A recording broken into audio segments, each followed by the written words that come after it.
Xin chào các bạn! Nếu như bạn đã từng hay đang cảm thấy buồn bã, thì hãy xem video này. Chàng trai này đã 2 năm chưa nhìn thấy cha mình.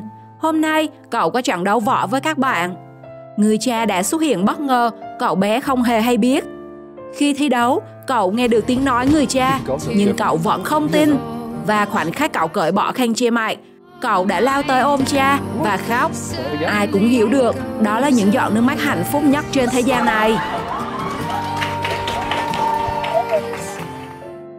Hay đoạn video này, người chủ cửa hàng đã chia sẻ: mỗi tối, một chàng trai tận nguyền luôn tới chỗ anh để mua đồ ăn và mang tiền. Đó là những đồng tiền người khác cho anh. Chàng trai bị bệnh đau và không thể làm việc. Chủ tiệm luôn dành một phần thức ăn ngon nhất và không bao giờ lấy tiền của chàng trai. Anh biết rằng chàng trai ấy mỗi ngày sống thôi cũng là điều khó khăn. Anh không cần trả thêm tiền cho những điều gì nữa cả.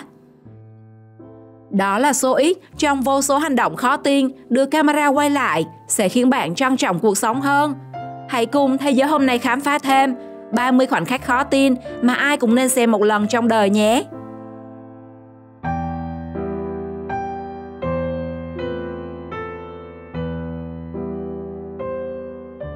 Cô gái nuôi ngựa. Đây là Sania, cô đang làm công việc chăm sóc ngựa. Và đây là chú ngựa của cô ấy, tên là Siner. Sania vừa trải qua cuộc hôn nhân tan vỡ. Dường như cô đã cố giữ bình tĩnh trong bộ dạng đầy đau khổ.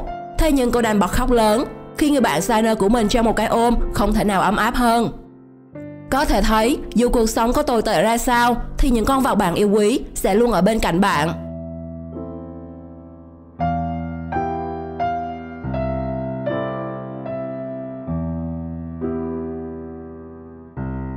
Một bức ảnh, 2 thân phận. Ở độ tuổi mà nhiều đứa trẻ còn vô tư nô đùa trong khu vui chơi, cậu bé trong bức ảnh lại đang cẩn thận gọt từng trái cây để bán, chát chiêu từng đồng để tự lo cho cuộc sống. Ánh mắt ấy không than trách, chỉ thấy sự trưởng thành buộc phải đến quá sớm.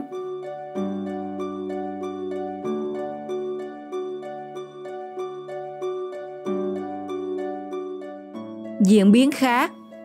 Cô bé nhỏ này vừa phụ gia đình bán hàng, vừa tranh thủ mở sách học từng lúc không có ai. Giữa cuộc sống còn nhiều cơ cực, em vẫn tin rằng học tập là con đường duy nhất giúp mình đổi đời. Niềm tin ấy giúp em kiên trì, không bao giờ cho phép bản thân bỏ cuộc. 2 đứa trẻ, 2 hoàn cảnh, nhưng cùng một điều đáng trân trọng.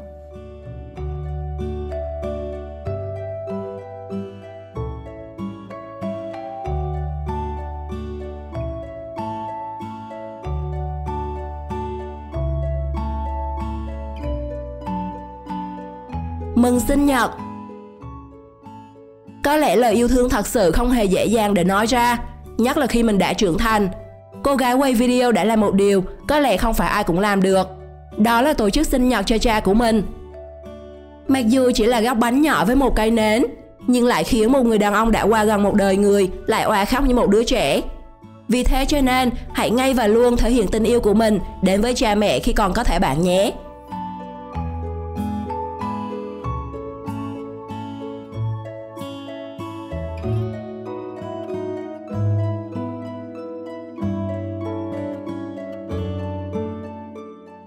Trở về. Đây là một cảnh tượng hết sức cảm động. Người cha sau một thời gian dài đằng đẵng hành quân trong mùa đại dịch đã bất ngờ trở về, khiến cho cô con gái vỡ òa trong vui mừng. Cái ôm siết chặt ấy khiến cho trái tim bao người phải tan chảy. Chiến tranh và dịch bệnh cướp đi rất nhiều thứ của con người, mà trong đó thứ giá trị nhất chính là tình cảm gia đình.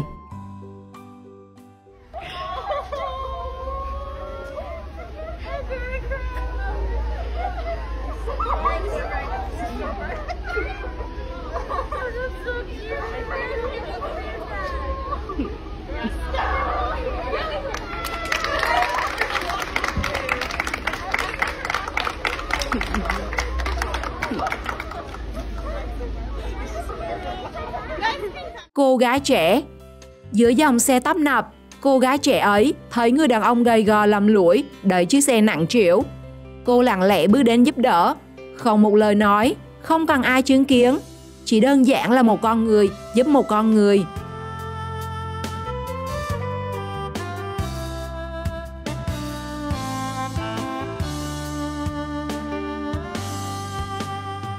cậu bé Colombia.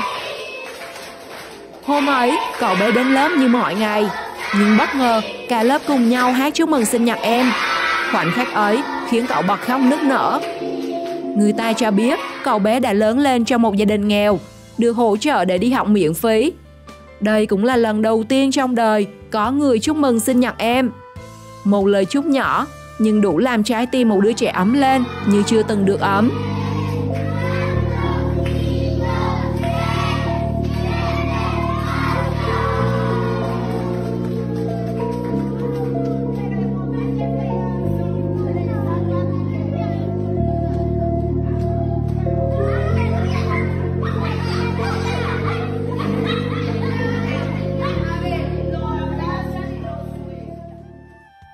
Giáo sư.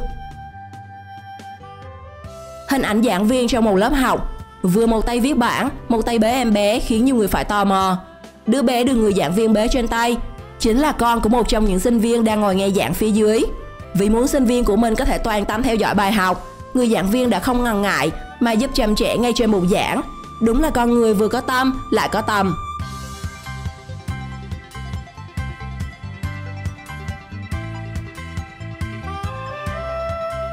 Món quà sinh nhật. Một chàng trai mắc chứng mù màu trong ngày sinh nhật đã nhận được món quà khiến cho anh xúc động đến mức nghẹn khóc. Với nhiều người, đó chỉ là một chiếc kính rất bình thường. Nó giúp cho người ta nhìn thấy nhiều màu sắc. Và đây là lần đầu tiên anh ấy nhìn thấy những màu sắc như thế. Có lẽ anh cảm động vì thấy được màu sắc một, nhưng lại cảm động vì sự quan tâm đầy tinh tế của bạn bè đến 10. Đôi khi những thứ ta cho là bình thường hiển nhiên lại trở nên quý giá, xa xỉ với người khác.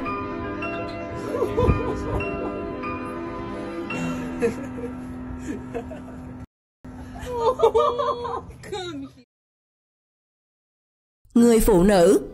Vào buổi sáng, người phụ nữ lớn tuổi này đều thức dậy thật sớm, đi ra trước nhà và vẫy tay chào chiếc xe buýt chở học sinh đi ngang qua.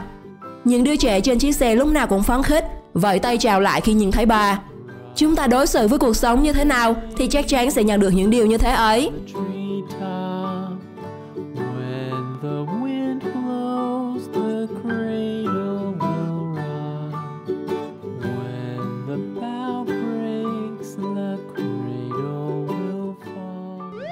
Đua xe đạp.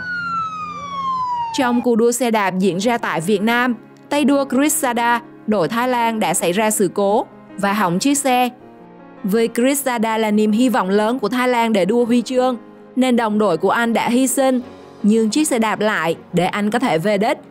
Với các tay đua Thái Lan, hy sinh cá nhân để mang lại huy chương về cho đất nước là đích đến cuối cùng. Điều này chứng minh tại sao Thái Lan luôn là cường quốc thể thao ở Đông Nam Á.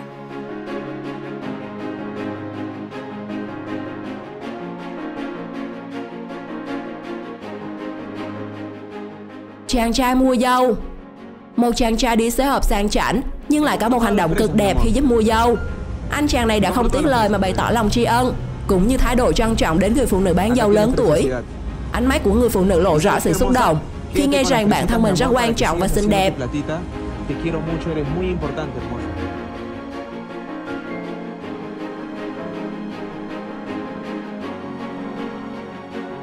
Chơi trò chơi tập thể.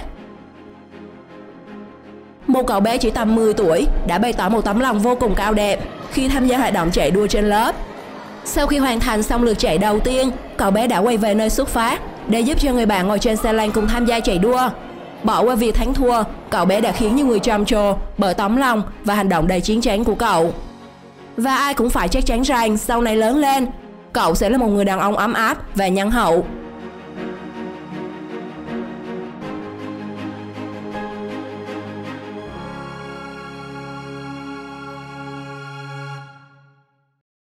Đi xem bóng chày. Một cậu bé khác, cũng tuổi còn rất nhỏ nhưng hành động rất ra dáng người lớn.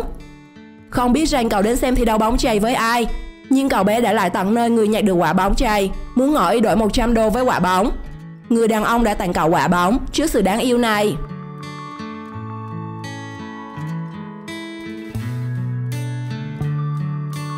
Cậu bé đi xe đạp. Khi bắt gặp một cậu bé bị hư xe đạp giữa trời mưa, một người đàn ông không ngần ngại bước ra từ trong xe hơi, đội mưa để giúp sửa xe cho cậu bé. Có thể thấy, tấm lòng nhân hậu không bao giờ bị gò bó trong bất kỳ đối tượng cụ thể nào, nam hay nữ và giàu hay nghèo.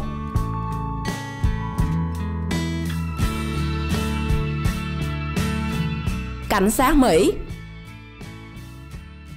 Một viên cảnh sát người Mỹ với lòng bác ái của mình đã giúp đỡ cho người đàn ông lớn tuổi có hoàn cảnh khó khăn. Anh chàng cảnh sát tặng ông lại chiếc xe máy có 4 bánh và ghế tựa để giúp ông có thể đi lại dễ dàng và đỡ vất vả hơn. Anh chàng còn cố gắng liên hệ để giúp cho ông lão có thêm nguồn tài trợ.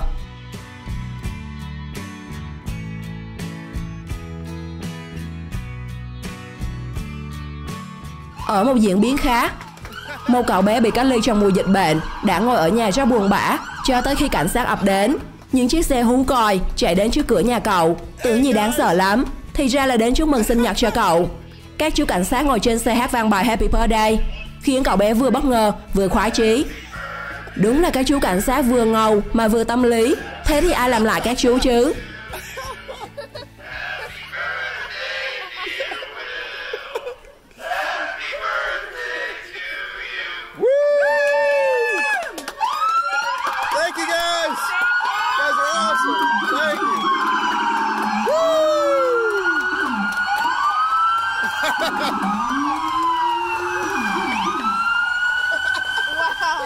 How was that?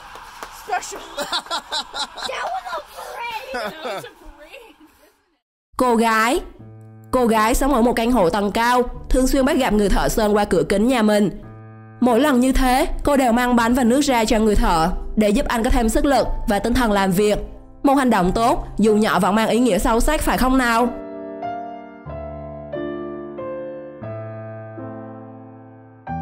Việc tốt. Chàng trai trong video đã lặng lẽ đặt nước và đồ ăn xuống kế bên những người vô gia cư bất hạnh. Anh chàng dường như không muốn những người ai biết ai đã mang đồ ăn thức uống đến. Có lẽ là do anh thừa hiểu rằng có khi họ sẽ từ chối, không dám nhận. Một tấm lòng nhân hậu rất cần được thể hiện một cách tinh tế thì việc tốt mới thực sự có ý nghĩa.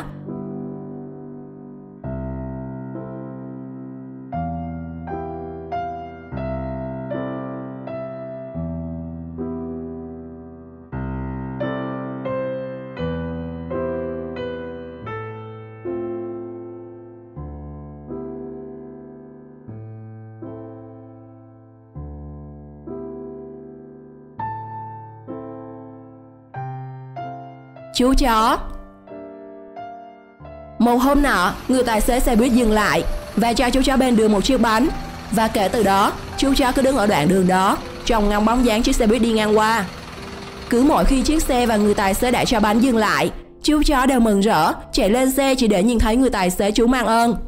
Rồi vài giây sau lại chạy xuống ngay. Cảnh tượng đáng yêu này ngày nào cũng diễn ra như thế.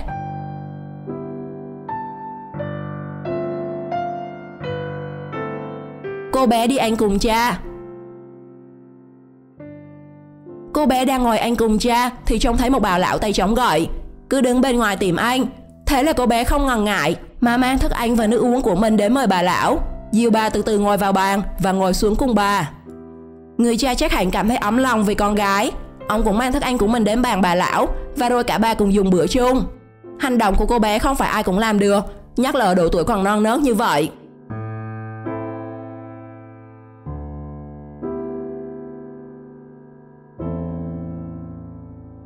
Tặng giáo viên đôi giày mới. Người giáo viên đã bị đánh cắp đôi giày thể thao yêu thích nhất. Thế là học sinh quyết định hùng tiền cả lớp để mua cho thầy một đôi giày mới. Điều này đã khiến người thầy xúc động đến rơi nước mắt. Có những đứa học trò như thế quả là mát lòng mát dạ.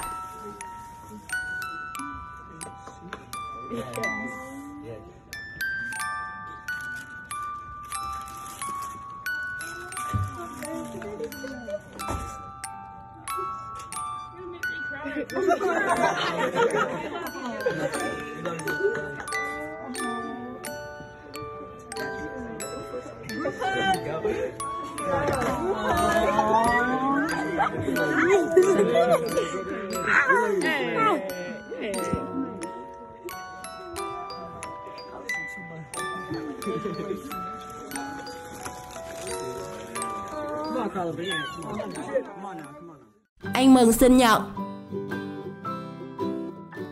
Một người phụ nữ lặng lẽ tổ chức sinh nhật cho chính mình tại quán Anh, không hề có người thân hay bạn bè nào cùng chung vui với bà.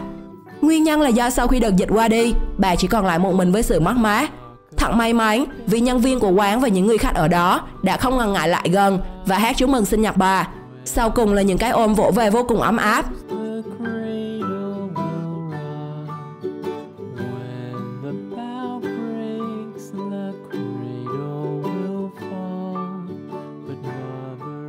Người đi xe ô tô. Dù đi trên chiếc ô tô đắt tiền, nhưng người đàn ông vẫn dành ít thời gian để giúp đỡ và động viên cậu bé khuyết tật bên đường. Dường như không hề có khoảng cách nào giữa họ. Nụ cười của cậu bé khuyết tật khiến ai nấy đều cảm thấy ấm lòng.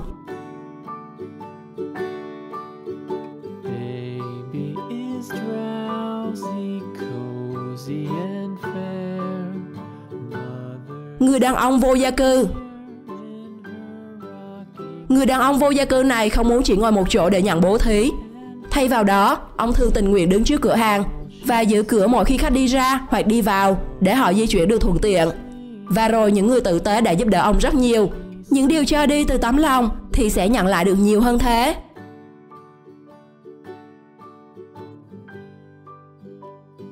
Bạn cảm thấy thế nào về những tình huống cảm động mà Thế Giới Hôm Nay đã chia sẻ?